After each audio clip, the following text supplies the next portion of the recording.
De retour sur ce plateau pour la seconde partie de l'African Newsroom. Nous sommes toujours accompagnés de nos invités, David Gakounzi, Mama Zong et de notre éditorialiste Djemal Taleb. Place à présent à notre grand angle économique.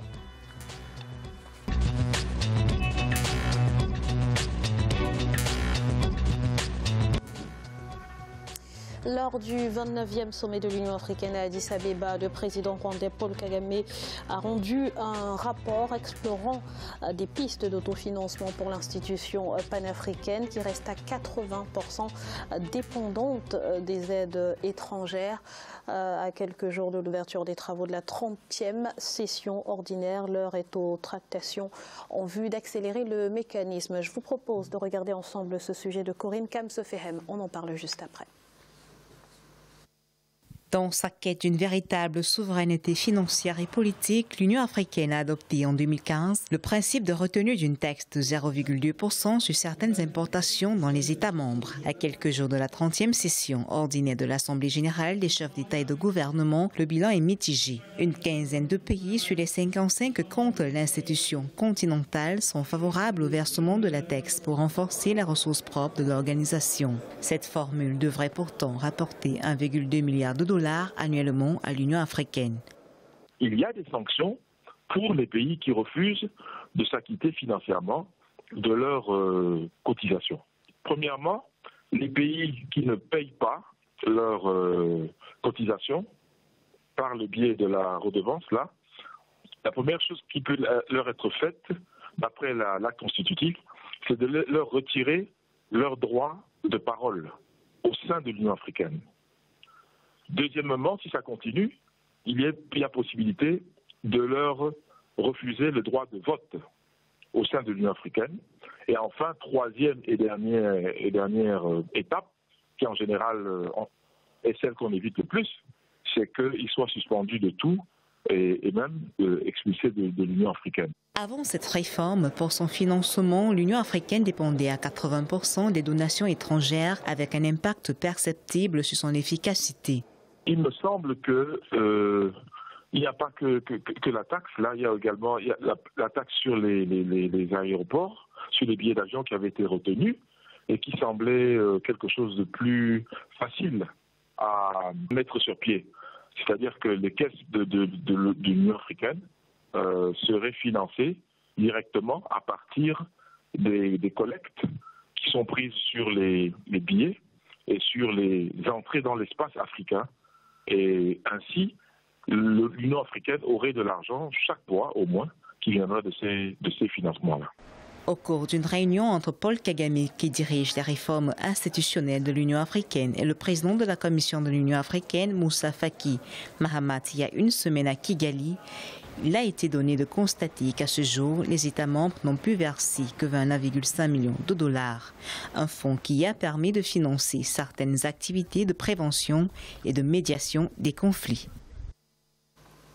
Alors tout d'abord, Monsieur Zang, êtes-vous favorable à cette idée de retenir une taxe de 0,2% sur les importations des produits importés non africains pour financer l'Union africaine ? Je crois qu'au niveau de l'Union africaine, ils ont étudié la faisabilité de cette taxation et apparemment ce n'est pas contraire au droit international. Est-ce que vous la trouvez pertinente ? Je crois que c'est la seule mesure sur laquelle ils se sont accordés lorsqu'ils étaient à Kigali. Et en soi, ce n'est pas choquant. Hein. En soi, c'est pas choquant. Moi, ce que je trouve absolument scandaleux, c'est que le budget, à la fois de fonctionnement et puis pour les opérations de maintien de la paix, que pour son fonctionnement, l'Union africaine dépend à plus de 80% de l'aide internationale. Ça, c'est un vrai scandale parce que nos pays sont immensément riches. Quand on regarde l'évasion fiscale, quand on regarde les détournements endémiques, quand on regarde les propriétés de certains chefs d'État à l'extérieur de l'Afrique, à mon avis, c'est ça le scandale. Ils ont réussi à transformer les peuples africains, qui sont des gens vaillants, on les a transformés sur la scène internationale en mendiants perpétuels, qui consiste à dire, voilà, nous avons besoin d'argent pour financer telle opération de maintien de la paix dans tel pays, nous avons besoin de tel montant pour financer uniquement le fonctionnement de l'Union africaine. Ça, je trouve vraiment que c'est révoltant et c'est hallucinant dans la mesure où le budget total de l'Union africaine avoisine à peu près les 800 millions d'euros. C'est quand même... les États africains sont capables de pouvoir le financer. Ça, c'est justement, insupportable. les chefs d'État africains semblent avoir pris conscience, M. Gakoundzi, qu'il faut finalement se détacher de cette aide internationale. Le principe de cette nouvelle taxe, finalement, a été adopté il y a un an au sommet de Kigali, mais il ne fait toujours pas consensus. Pourquoi? Quels sont les arguments des réticents? On rappelle qu'il y a certains poids lourds qui étaient contre cette taxe, comme l'Afrique du Sud ou l'Égypte. Vous savez, au-delà des mesures techniques, je crois qu'il y a un problème d'abord de vision. Vous savez, Julius Nyerere disait que l'Afrique ressemble à un mendiant assis sur une montagne d'or. Nous sommes le continent le plus riche du monde, mais on nous a convaincus que nous sommes un continent pauvre. Notre pauvreté est d'abord dans nos têtes. Si nous pensons que nous ne pouvons pas nous autofinancer, nous ne nous autofinancerons jamais. Mais si nous sommes persuadés que nous pouvons le faire, le reste devient une question technique qu'on peut arriver à résoudre facilement. Je pense que l'Union africaine a eu 3 étapes dans son évolution. Il y a eu 1963, le lancement avec Nkrumah et Nyerere, les 2 grandes figures du panafricanisme.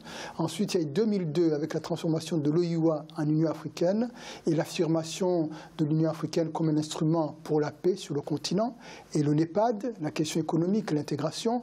Mais aujourd'hui, on rentre dans une nouvelle étape qui est celle de l'autofinancement de l'Union africaine. Parce qu'on ne peut pas avoir un instrument continental autonome politiquement si il ne l'est pas économiquement. Je finirai encore une fois en parlant de Nyerere. Nyerere disait que c'est celui qui paye les musiciens qui décide du programme du concert.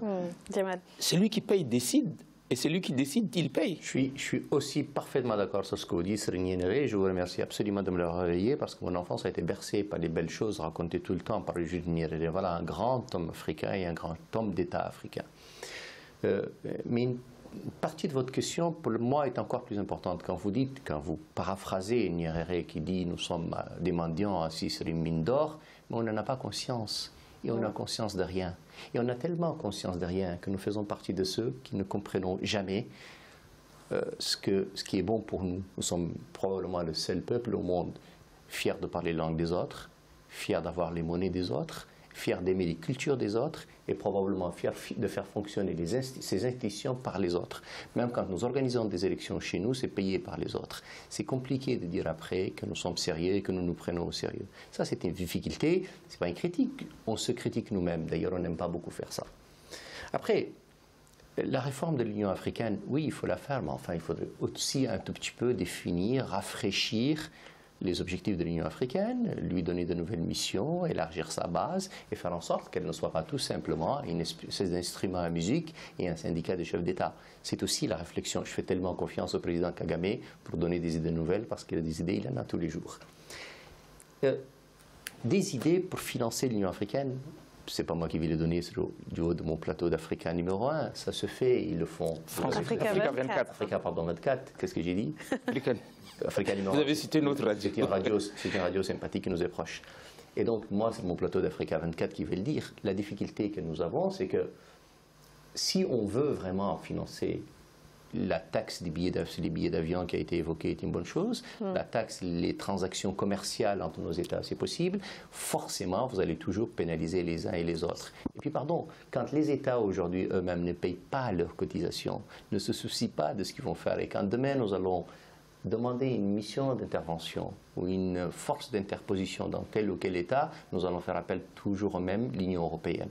Donc c'est toujours très compliqué de dire, nous allons le faire. Enfin, des pistes et des voies pour financer l'Union africaine, honnêtement, ce n'est pas ce qui va poser problème. Il suffit juste d'avoir de la volonté politique. Ce qui nous pose problème, ce n'est pas la méthode, c'est la volonté de le faire. Ce que je voulais dire, c'est que ce ne sont pas les peuples africains qui sont responsables de cette situation.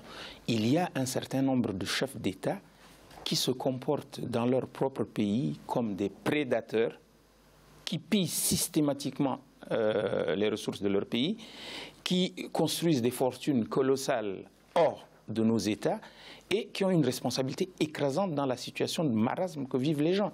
Ça, c'est la première chose à dire. La seconde, et celle-là aussi, elle est extrêmement importante, plus de 30 États africains ne payent pas leur quote-part au budget de l'Union africaine. 30 sur plus de 53 ou 54. C'est quand même énorme.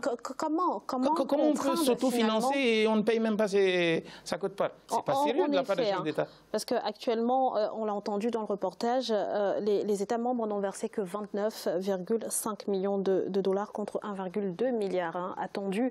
Monsieur Gakounzi, comment finalement contraindre les chefs d'État à respecter leur engagement? Je pense qu'il y a un problème depuis le départ de la construction de l'Union africaine, de l'EUA, c'est l'absence des citoyens. Quand vous regardez la construction de l'Union européenne, l'impact, l'influence des citoyens a été énorme. L'Union européenne a avancé quand il y a eu par exemple des associations de médecins européens, des associations de juristes qui poussaient derrière.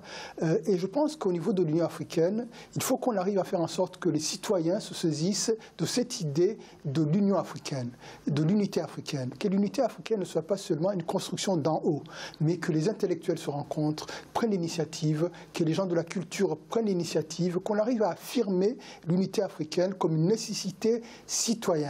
À partir de là, on pourra peut-être faire pression sur nos chefs d'État. Sinon, l'Union africaine reste l'Assemblée générale des chefs d'État qui se réunit une fois par an et on ne sait pas pourquoi, pour quelles décisions, etc. Mais donc il faut aussi renvoyer, c'est comme dans nos États. Dans nos États, nous nous plaignons souvent de nos responsables politiques. Mais il faut aussi que les citoyens apprennent à prendre la parole, apprennent à faire en sorte que le rapport de force aillent dans le sens de leurs intérêts. C'est une question de citoyenneté. Il y a la citoyenneté, affirmer la citoyenneté africaine, même dans des contextes difficiles de politique. Je le sais que c'est très difficile. Mais il faut aussi que chacun doit prendre un engagement et ne pas attendre seulement que les chefs d'État arrivent à construire notre maison commune. Les citoyens africains, les peuples africains se battent depuis des années pour prendre la parole. Le problème ne se situe pas à ce niveau. Ils sont bâillonnés. Ils sont bâillonnés, ils sont massacrés. Lorsqu'on fait des manifestations pacifiques, les gens sont massacrés. Je prends le cas du Tchad, je prends le cas du Congo démocratique ou Congo-Brazzaville, je prends le cas du Burundi. Les peuples africains descendent en masse, ils se révoltent, ils manifestent. Comment se fait-il que dans beaucoup de pays d'Afrique, les oppositions n'ont même pas droit à la télévision d'État? Bon, là n'est pas la question du jour. Djemal, je voudrais qu'on reste concentré. Moi, je vais revenir un peu à l'exemple que vous donnez sur l'Union européenne. Moi, je ne suis pas persuadé que l'Union européenne est véritablement une construction par les populations. Et l'un des drames de l'Union européenne, c'est justement son absence. Au départ, elle était plutôt celle Pierre-Henri Spaak, du rapport d'Avignon et de Robert Schuman. Avant lui, c'était une volonté prétorienne des États sortis de la guerre qui voulaient se mettre en commun des moyens pour ne pas se faire la guerre. Les populations, malheureusement, sont très absentes de l'Union européenne. D'ailleurs, l'une des particularités de l'Union africaine, c'est qu'elle copie tellement l'Union européenne qu'elle le fait y compris dans le choix technocratique et parfois dans le choix de ses structures. Regardez la réforme de Konaré et de Kelani, 2004, je crois, quand il a fallu donner une évolution, un nouveau regard à l'Union africaine, enfin, à l'organisation de l'unité africaine, on a calqué, copié le modèle de l'Union européenne, y compris avec les appellations. On n'a même pas été capable de trouver autre chose que commissaire. La difficulté qu'on a, c'est qu'on n'est plus capable d'imaginer par nous-mêmes, d'inventer par nous-mêmes. Et cette difficulté-là, elle se manifeste y compris dans les populations. C'est de ce constat-là qu'est partie cette réforme de l'Union africaine. Quand vous voyez les enfants africains au Burkina Faso applaudir et quémander auprès du président français le retour de la France-Afrique, je remarche sur la tête, ça n'a pas de sens. Et donc, ce que vous dites, messieurs, c'est les populations, est sérieux, mais je pense, moi, que l'absence des élites est aussi très importante. Et donc, je suis persuadé que l'organisation ou la fabrication prétorienne de l'Union africaine se fera, mais je pense qu'elle se fera aussi si on fait participer ce mécanisme que la Banque mondiale a appelé la gouvernance, que l'Union européenne appelle la comitologie, c'est-à-dire si nous acceptions que les associations africaines, au-delà des populations, soient de plus en plus prenantes, participatives dans la construction de l'Union africaine, on trouvera sans doute des idées nouvelles. Et c'est la difficulté que nous avons. Regardez, pour juste finir, la phrase du président du Ghana, Nana Akufo-Addo, quand il recevait le président Macron, quand il lui donnait une leçon de ce que sera l'Union africaine demain, de ce que sera le continent africain demain. Si petit à petit on comprenait ce mécanisme et qu'encore une fois on comprenne qu'elle ne sera pas seulement une fabrication des États, mais qu'elle se fera des organisations constituées africaines, on y gagnerait beaucoup. Juste rapidement. D'abord, par rapport aux Burkinabés, les Burkinabés n'ont pas demandé le retour de la France-Afrique. Je suis désolé. Non, les Burkinabés, c'est un peuple fier. C'est un peuple qui nous a montré le chemin il y a quelques années. Vous parliez de lutte. C'est un peuple qui nous a donné Thomas Sankara. Qui nous ont donné Thomas Sankara. Donc, c'est pas vraiment ça ce qui s'est passé. Il y a une interprétation de ce qui s'est passé, de cet échange entre Macron et les jeunes, qui est vraiment loin de la réalité. Et ensuite, je voudrais dire que oui, il y a eu la participation des citoyens dans la construction de l'Union européenne. Il y a eu c'est pas connu peut-être dans l'histoire, dans le narratif officiel, mais la participation des associations, des réseaux d'avocats, des réseaux de médecins qui étaient derrière les États a été énorme. Et je finirai en disant ceci, nous devons être nous-mêmes, mais aussi être soi-même, ça veut dire que tu n'as pas peur, tu n'as pas honte parfois d'emprunter ce qui peut être utile pour toi chez le voisin. À condition qu'il vous soit adapté. L'autodétermination, c'est ça. L'autodétermination, c'est ne pas avoir ni un complexe d'infériorité, ni penser qu'on est seul au monde. Alors, très rapidement, Monsieur Zhang, et pour conclure sur la question du financement de l'Union africaine, au-delà de ce qui a été dit en ce qui concerne l'intégration des associations de la société civile, peut-être que ce serait pertinent également de prévoir des sanctions, par exemple, contre les États qui refusent de s'acquitter finalement de leurs devoirs. Dans le reportage que nous avions suivi, je crois que les sanctions sont graduelles. Dans un premier temps, suspension. Oui, c'était des suggestions. Je crois qu'elles vont dans le bon sens. Mais il y a également des choses que l'Union africaine a promises et qu'elle ne tient pas. Par exemple, ils ont considéré que les diasporas africaines les diasporas africaines constituaient ce qu'ils ont appelé la 6e région. Il y avait quelque temps, quand ils avaient publié leur document constitutif, là. Mais c'est resté lettre morte jusqu'à ce jour. Je crois que c'est en cours. Là, pour le coup, je n'ai pas vu de réalisation concrète. Si, je crois que c'est en cours. Une lettre de cadrage est partie dans ce sens-là. Et je crois qu'il y a quelques personnes qui ont été... Ça fait quand même 10 ans. Ça fait 10 ans déjà. Vous n'êtes pas très optimiste. Mais en tout cas, je pense que là, pour le coup, en cours, et j'ai rencontré quelqu'un il n'y a pas longtemps qui est en train de le faire. Donc je pense que c'est plutôt en cours. Merci, messieurs. Nous allons marquer une nouvelle pause. Ne bougez pas, dans quelques instants, la suite de l'Africa News Roma. Tout de suite.